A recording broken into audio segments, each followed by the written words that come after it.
Understanding Orthogonal Vectors, a simple guide.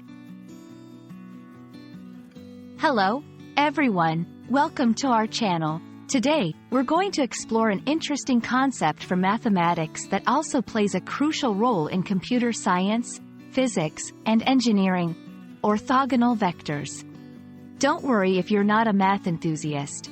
We're going to break down this concept into simple, easy-to-understand parts.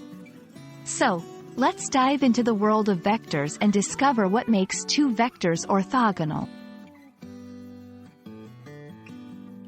Before we talk about orthogonal vectors, let's understand what a vector is. Imagine a vector as an arrow. This arrow has a direction and a magnitude, or length. Vectors are used to represent quantities that have both of these characteristics, such as force or velocity. In mathematics, vectors are often drawn on a graph as arrows from one point to another.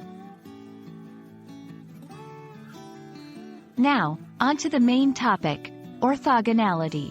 Two vectors are considered orthogonal to each other if they meet at a right angle, 90 degrees.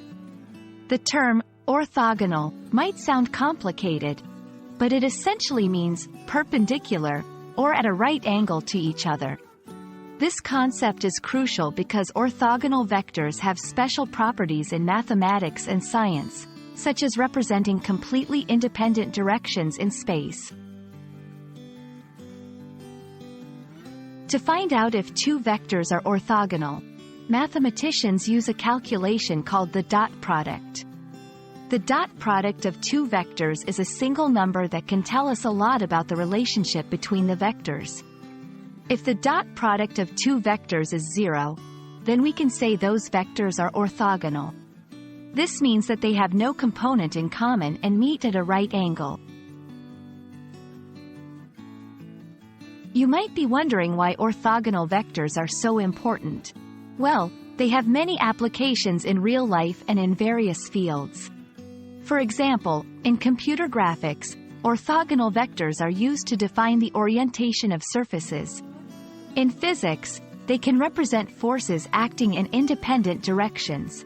Understanding orthogonal vectors helps us describe and analyze the world around us in a more structured way. And that's a wrap on orthogonal vectors. We hope this video has shed some light on what orthogonal vectors are and why they're so important in mathematics and beyond. Remember, even complex concepts can be understood with a bit of patience and the right explanation. Thank you for watching, and we look forward to exploring more interesting topics with you. Keep learning, and see you in the next video.